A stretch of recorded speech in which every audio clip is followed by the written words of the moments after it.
Chapter 24. The secret cave. The sun had nearly reached the meridian, and his scorching rays fell full on the rocks, which seemed themselves sensible of the heat. Thousands of grasshoppers, hidden in the bushes, chirped with a monotonous and dull note. The leaves of the myrtle and olive trees waved and rustled in the wind. At every step that Edmund took he disturbed the lizards glittering with the hues of the emerald. Afar off he saw the wild goats bounding from crag to crag. In a word, the island was inhabited, yet Edmund felt himself alone, guided by the hand of God. He felt an indescribable sensation somewhat akin to dread, that dread of the daylight, which even in the desert makes us fear we are watched and observed. This feeling was so strong that at the moment when Edmund was about to begin his labor, he stopped, laid down his pickaxe, seized his gun, mounted to the summit of the highest rock, and from thence gazed round in every direction. But it was not upon Corsica, the very houses of which he could distinguish, or on Sardinia, or on the island of Elba, with its historical associations, or upon the almost imperceptible line that to the experienced eye of a sailor alone revealed the coast of Genoa the proud, and Leghorn the commercial, that he gazed. It was at the brigantine that had left in the morning, and the tartan that had just set sail, that Edmund fixed his eyes. The first was just disappearing in the Straits of Bonifacio, the other, following in opposite direction, was about to round the island of Corsica. This sight reassured him. He then looked at the objects near him. He saw that he was on the highest point of the island, a statue on this vast pedestal of granite, nothing human appearing in sight, while the blue ocean beat against the base of the island, and covered it with a fringe of foam. Then he descended with cautious and slow step, for he dreaded lest an accident similar to that he had so adroitly feigned should happen in reality. Dantes, as we have said, had traced the marks along the rocks, and he had noticed that they led to a small creek, which was hidden like the bath of some ancient nymph. This creek was sufficiently wide at its mouth, and deep in the center, to admit of the entrance of a small vessel of the lugger class, which would be perfectly concealed from observation. Then following the clue that, in the hands of the Abbé Faria, had been so skillfully used to guide him through the Daedalian labyrinth of probabilities, he thought that the Cardinal Spada, anxious not to be watched, had entered the creek, concealed his little bark, followed the line marked by the notches in the rock, and at the end of it had buried his treasure. It was this idea that had brought Dantes back to the circular rock. One thing only perplexed Edmund, and destroyed his theory. How could this rock, which weighed several tons, have been lifted to this spot, without the aid of many men? Suddenly an idea flashed across his mind. Instead of raising it, thought he, they have lowered it. And he sprang from the rock in order to inspect the base on which it had formerly stood. He soon perceived that a slope had been formed, and the rock had slid along this until it stopped at the spot it now occupied. A large stone had served as a wedge, flints and pebbles had been inserted around it, so as to conceal the orifice. This species of masonry had been covered with earth, and grass and weeds had grown there, moss had clung to the stones, myrtle bushes had taken root, and the old rock seemed fixed to the earth. Dantes dug away the earth carefully, and detected, or fancied he detected, the ingenious artifice. He attacked this wall, cemented by the hand of time, with his pickaxe. After 10 minutes' labor the wall gave way, and a hole large enough to insert the arm was opened. Dantes went and cut the strongest olive tree he could find, stripped off its branches, inserted it in the hole, and used it as a lever. But the rock was too heavy, and too firmly wedged, to be moved by any one man, were he Hercules himself. Dantes saw that he must attack the wedge. But how? He cast his eyes around, and saw the horn full of powder which his friend Jacopo had left him. He smiled, the infernal invention would serve him for this purpose. With the aid of his pickaxe, Dantes, after the manner of a labor-saving pioneer, dug a mine between the upper rock and the one that supported it, filled it with powder, then made a match by rolling his handkerchief in saltpetre. He lighted it and retired. The explosion soon followed. The upper rock was lifted from its base by the terrific force of the powder, the lower one flew into pieces, thousands of insects escaped from the aperture Dantes had previously formed, and a huge snake, like the guardian demon of the treasure, rolled himself along in darkening coils, and disappeared. Dantes approached the upper rock, which now, without any support, leaned towards the sea. The intrepid treasure-seeker walked round it, and, selecting the spot from whence it appeared most susceptible to attack, placed his lever in one of the crevices, and strained every nerve to move the mass. The rock, already shaken by the explosion, tottered on its base. Dantes redoubled his efforts. He seemed like one of the ancient titans who uprooted the mountains to hurl against the father of the gods.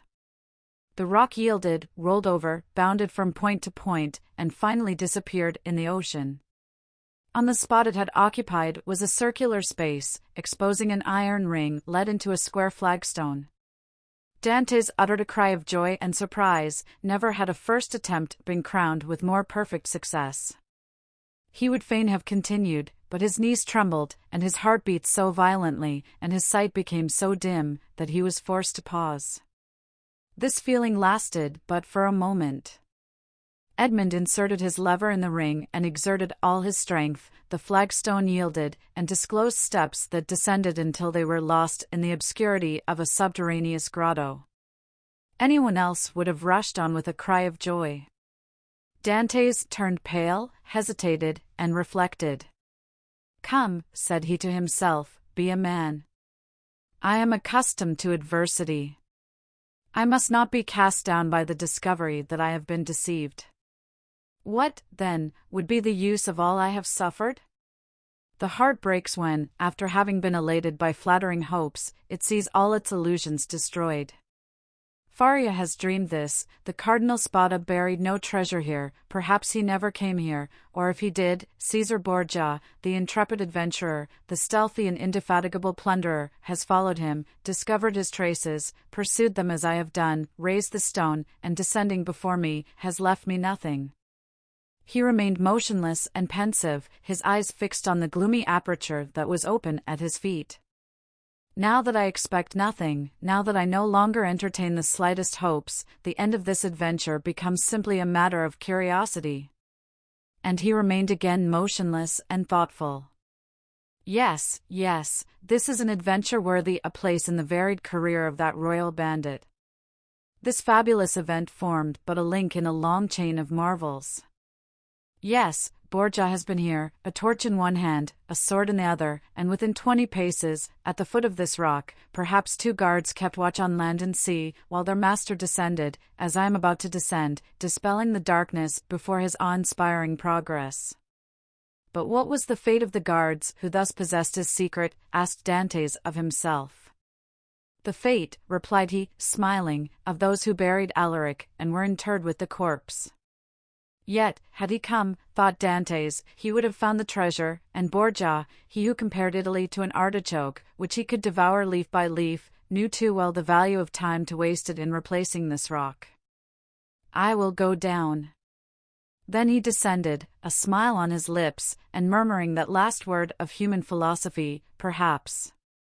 But instead of the darkness, and the thick and mephitic atmosphere he had expected to find, Dantes saw dim and bluish light, which, as well as the air, entered, not merely by the aperture he had just formed, but by the interstices and crevices of the rock which were visible from without, and through which he could distinguish the blue sky and the waving branches of the evergreen oaks, and the tendrils of the creepers that grew from the rocks. After having stood a few minutes in the cavern, the atmosphere of which was rather warm than damp, Dantes' eye, habituated as it was to darkness, could pierce even to the remotest angles of the cavern, which was of granite that sparkled like diamonds. "Alas," said Edmund, smiling, "these are the treasures the cardinal has left, and the good abbé, seeing in a dream these glittering walls, has indulged in fallacious hopes." But he called to mind the words of the will, which he knew by heart. "In the farthest angle of the second opening," said the cardinal's will. He had only found the first grotto, he had now to seek the second. Dantes continued his search. He reflected that this second grotto must penetrate deeper into the island. He examined the stones, and sounded one part of the wall where he fancied the opening existed, masked for precaution's sake. The pickaxe struck for a moment, with a dull sound that drew out of Dantes' forehead large drops of perspiration. At last it seemed to him that one part of the wall gave forth a more hollow and deeper echo. He eagerly advanced, and with the quickness of perception that no one but a prisoner possesses, saw that there, in all probability, the opening must be.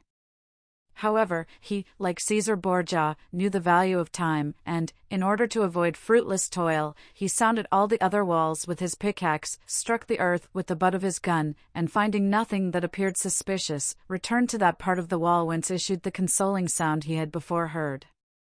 He again struck it, and with greater force. Then a singular thing occurred. As he struck the wall, pieces of stucco similar to that used in the groundwork of arabesques broke off, and fell to the ground in flakes, exposing a large white stone. The aperture of the rock had been closed with stones, then this stucco had been applied, and painted to imitate granite. Dantès struck with the sharp end of his pickaxe, which entered some way between the interstices. It was there he must dig. But by some strange play of emotion, in proportion as the proofs that Faria had not been deceived became stronger, so did his heart give way, and a feeling of discouragement stole over him. This last proof, instead of giving him fresh strength, deprived him of it. The pickaxe descended, or rather fell. He placed it on the ground, passed his hand over his brow, and remounted the stairs, alleging to himself, as an excuse, a desire to be assured that no one was watching him, but in reality because he felt that he was about to faint. The island was deserted, and the sun seemed to cover it with its fiery glance. Afar off, a few small fishing boats studded the bosom of the blue ocean. Dantès had tasted nothing, but he thought not of hunger at such a moment. He hastily swallowed a few drops of rum, and again entered the cavern. The pickaxe that had seemed so heavy was now like a feather in his grasp. He seized it, and attacked the wall. After several blows he perceived that the stones were not cemented, but had been merely placed one upon the other, and covered with stucco. He inserted the point of his pickaxe, and using the handle as a lever, with joy soon saw the stone turn as if on hinges, and fall at his feet. He had nothing more to do now, but with the iron tooth of the pickaxe, to draw the stones towards him one by one. The aperture was already sufficiently large for him to enter, but by waiting, he could still cling to hope, and retard the certainty of deception. At last, after renewed hesitation, Dantès entered the second grotto. The second grotto was lower and more gloomy than the first. The air that could only enter by the newly formed opening at the mephitic smell Dantès was surprised not to find in the outer cavern. He waited in order to allow pure air to displace the foul atmosphere, and then went on. At the left of the opening was a dark and deep angle. But to Dantès' eye there was no darkness. He glanced around this second grotto. It was, like the first, empty. The treasure, if it existed, was buried in this corner. The time had at length arrived, 2 feet of earth removed, and Dantès' fate would be decided. He advanced towards the angle, and summoning all his resolution, attacked the ground with the pickaxe. At the 5th or 6th blow the pickaxe struck against an iron substance. Never did funeral knell, never did alarm bell, produce a greater effect on the hearer. Had Dantès found nothing, he could not have become more ghastly pale. He again struck his pickaxe into the earth, and encountered the same resistance, but not the same sound.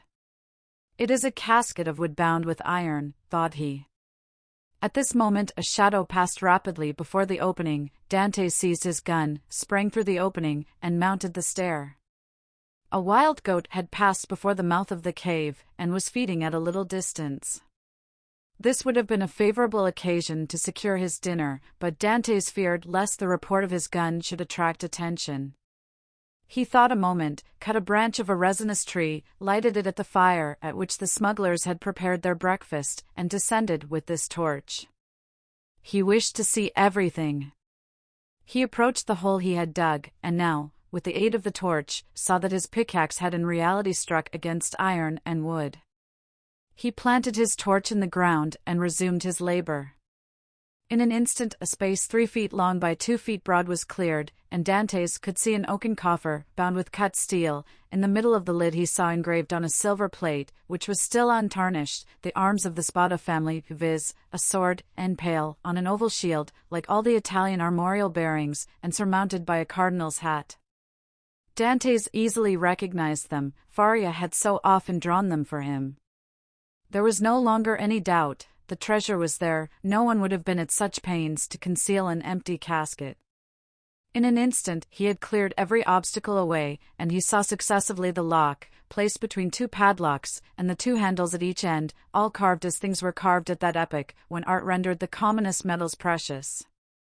Dantes seized the handles, and strove to lift the coffer. It was impossible. He sought to open it, lock and padlock were fastened, these faithful guardians seemed unwilling to surrender their trust. Dantes inserted the sharp end of the pickaxe between the coffer and the lid, and pressing with all his force on the handle, burst open the fastenings. The hinges yielded in their turn and fell, still holding in their grasp fragments of the wood, and the chest was open. Edmund was seized with vertigo, he cocked his gun and laid it beside him. He then closed his eyes as children do in order that they may see in the resplendent night of their own imagination more stars than are visible in the firmament. Then he reopened them, and stood motionless with amazement. 3 compartments divided the coffer. In the first, blazed piles of golden coin, in the second, were ranged bars of unpolished gold, which possessed nothing attractive save their value. In the third, Edmund grasped handfuls of diamonds, pearls, and rubies, which, as they fell on one another, sounded like hail against glass. After having touched, felt, examined these treasures, Edmund rushed through the caverns like a man seized with frenzy. He leaped on a rock, from whence he could behold the sea. He was alone with these countless, these unheard-of treasures. Was he awake, or was it but a dream? Was it a transient vision, or was he face to face with reality? He would fain have gazed upon his gold, and yet he had not strength enough. For an instant he leaned his head in his hands as if to prevent his senses from leaving him, and then rushed madly about the rocks of Monte Cristo, terrifying the wild goats and scaring the seafowls with his wild cries and gestures. Then he returned, and, still unable to believe the evidence of his senses, rushed into the grotto, and found himself before this mine of gold and jewels. This time he fell on his knees, and, clasping his hands convulsively, uttered a prayer intelligible to God alone. He soon became calmer and more happy, for only now did he begin to realize his felicity. He then set himself to work to count his fortune. There were 1,000 ingots of gold, each weighing from 2 to 3 pounds. Then he piled up 25,000 crowns, each worth about 80 francs of our money, and bearing the effigies of Alexander VI. And his predecessors, and he saw that the complement was not half empty. And he measured 10 double handfuls of pearls, diamonds, and other gems, many of which, mounted by the most famous workmen, were valuable beyond their intrinsic worth. Dantes saw the light gradually disappear, and fearing to be surprised in the cavern, left it, his gun in his hand. A piece of biscuit and a small quantity of rum formed his supper, and he snatched a few hours' sleep, lying over the mouth of the cave. It was a night of joy and terror, such as this man of stupendous emotions had already experienced twice or thrice in his lifetime.